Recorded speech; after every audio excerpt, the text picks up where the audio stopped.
मैं हमना हबीबी हूँ। I am a student of matric. और पिछले वीक हमारी क्लास में ये डिस्कशन हो रही थी कि ख्वातीन के साथ उसने Can we allow the last question also from a non-Muslim? Okay. अगर कोई गैर मुस्लिम है, भाई या बहन जो सवाल पूछना चाहते,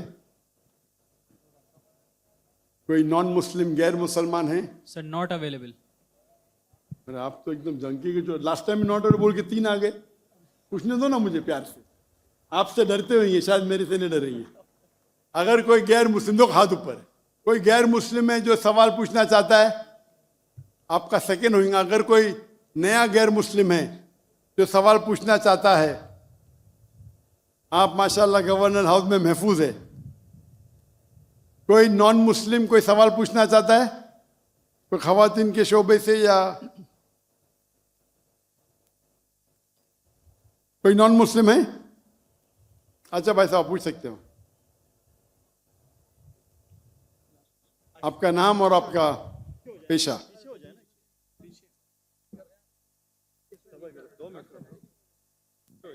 आपका नाम? अस्सलाम वालेकुम, मेरा नाम अब्दुल रशीद मेमन है। मैंने पूछा गैर मुस्लिम और आप कुछ सवाल पूछ रहे। नहीं, गैर मुस्लिम कोई भी अवेलेबल नहीं है यहाँ पर।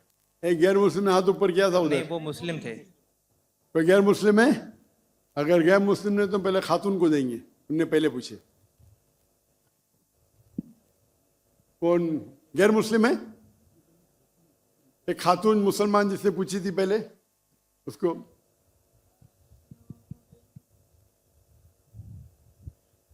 यहाँ पूछ सकते हैं सवाल। हम पूछ रहे थे कि मेन को इस्लाम में आपका नाम और आपका पेशा। I am a student of matric. My name is Hamna Habib. तो हमारा ये सवाल था कि मेन को इस्लाम में वन मैरिज का राइट क्यों नहीं अलाउ, और वुमेन को इंफीरियर क्यों कहा गया है, जिस तरह कुरान में। मैं आपके सवाल को नहीं समझ सकता हूँ, अगर आप आस्ते से पूछेंगे। थोड़ा ऊंचा। मेन को इस्लाम में एक मैरिज का क्यों नहीं मिला, और वुमेन को इंफीरियर, जिस तरह गवाही में एक मर्द के बराबर 2 औरतें हैं, तो ऐसा क्यों? एक सवाल में, दोनों में से एक।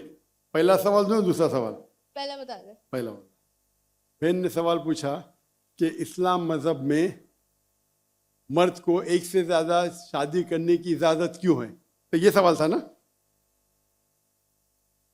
ठीक है, अगर आप पढ़ेंगे दिगर मज़हब की किताब में, चाहे बाइबल पढ़ो, चाहे वेदा पढ़ो, चाहे गीता पढ़ो, चाहे तलमुद पढ़ो, कोई भी मजहबी किताब में ये नहीं लिखा है कि आप एक ही शादी करो। सिर्फ कुरान में लिखा है। कुरान के अलावा आप कोई भी मजहबी किताब पढ़ो, चाहे बाइबल हो, चाहे वेदा हो, चाहे भगवत गीता हो, चाहे उपनिषद हो, चाहे तलमुद हो, कुरान के अलावा कोई भी किताब में नहीं लिखा है कि आप सिर्फ एक शादी कर सकते। कुरान में लिखा है सूरह निसा में, सूरह नंबर 4 आयत नंबर 3 में, कि कहते हैं कि आप अपनी पसंद के बीवी कर सकते, चाहे 2, 3 या 4, लेकिन अगर आप उनमें अदल नहीं कर सकते, if you can not do justice, आप सिर्फ एक शादी कर सकते। तो ये लफ्ज सिर्फ एक शादी कुरान के अलावा कोई भी मजहबी किताब में नहीं है। लोग को गलत फहमी है कि बाइबल में लिखेला एक शादी करो। मैंने बाइबल पढ़ चुका हूँ, कहानी लिखेला है, भगवत गीता में कहानी लिखेला है। ये तो इंसान के बनाए हुए कानून है। क्या इंडिया में marriage act, Hindu marriage act 1954 में लिखा हुआ है कि आप एक शादी कर सकते। ये चर्च कहता है, अब बाइबल में दिखाओ। मैं तो बाइबल कई बार पढ़ चुका हूं, किधर नहीं लिखा हुआ है कि आप एक शादी करो। कुरान में लिखा है सूरह निसा सूरह नंबर 4 आयत नंबर 3 में, आप अपनी मनपसंद खवातीन से शादी कर सकते, चाहे 2 हो, 3 हो या 4 हो, लेकिन आप उनके दरमियान अदल नहीं कर सकते, तो सिर्फ एक। अगर आप पढ़ेंगे रामायण, रामायण में राम के वालिद की एक से ज्यादा बीवी थी। आप अगर महाभारत पढ़ेंगे तो कृष्ण की कितनी बीवियां थे? 4, 8, 10, 16,108। श्री कृष्ण के महाभारत में 16,108 बीवियां थे। आप बाइबल पढ़ेंगे तो इब्राहिम अलैहिस्सलाम की 3 बीवी थी, सुलेमान अलैहिस्सलाम की 700 बीवी थी। तो इस्लाम क्यों इजाजत देता है कि मर्द एक से ज्यादा बीवी कर सकता है? आमतौर पे आप देखेंगे मर्द और औरत जो पैदाइश होती है, main and female, approximately same है। लेकिन आज की मेडिकल साइंस ये कहती है कि लड़कियां में ज्यादा कुव्वत है जर्म्स और डिजीजेस का मुकाबला करना बनिस्बत लड़कों में। मेडिकल डॉक्टर हूं, इसीलिए आप देखेंगे कि बचपन के एज में लड़कों की ज्यादा मौत होती है बनिस्बत लड़कियों के। तो आप अगर एवरेज देखेंगे 15 साल, 20 साल, 30 साल, लड़कों की तादाद ज्यादा है, लड़कियों की तादाद ज्यादा है।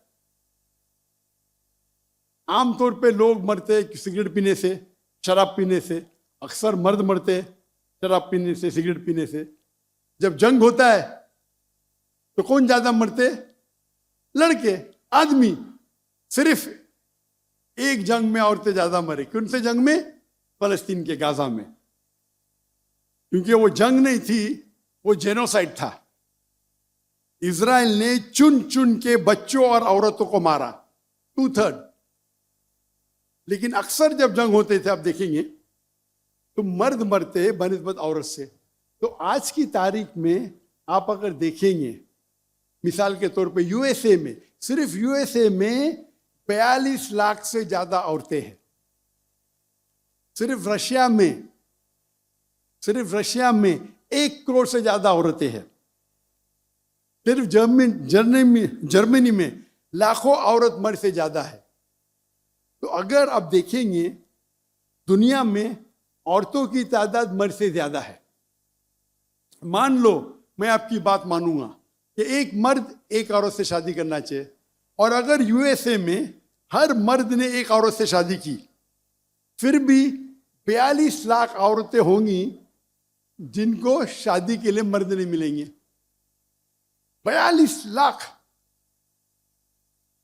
आप सोचो, अगर एक खातून को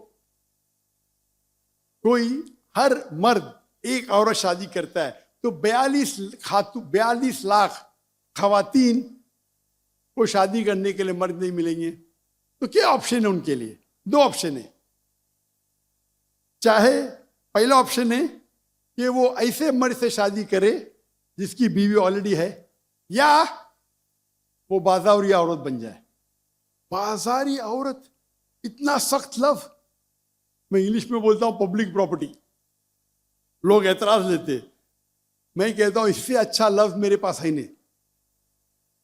तो आप कोई भी एक अच्छी खातून को पूछेंगे, अगर आपको शादी के लिए कोई मर्द ऐसा नहीं मिल रहा है जिसके पास कोई बीवी नहीं है, और 2 ऑप्शन आपके पास है, ऐसे मर्द से शादी करो जो जिसकी शादी हो चुकी है, या आप बाजारी औरत बनो। कोई भी अच्छी औरत ये कहेंगी कि मुझे पहला ऑप्शन प्रेफर्ड है। और कई वजह है इस्लाम में कि क्यों मर्द को एक से ज्यादा बीवी की इजाजत दी गई। हो सकता है कि उसके बीवी को कोई बच्चे नहीं होते, तो क्या ऑप्शन है? पहली बीवी को तलाक दो और नई बीवी करो, या पहली बीवी को अपने साथ रखो, उसकी कोई गलती नहीं है, और दूसरी बीवी करो, बच्चे पैदा करो। हो सकता है कि आपके बीवी में ऐसी कोई बीमारी है जो शोहर को वो सेटिस्फाई नहीं कर सकी, तो क्या करेंगे? तलाक दे के नहीं शादी करना, पहली बीवी को रखो और दूसरी बीवी से शादी करो, और दोनों को बराबर राइट्स दो, इक्वल राइट्स।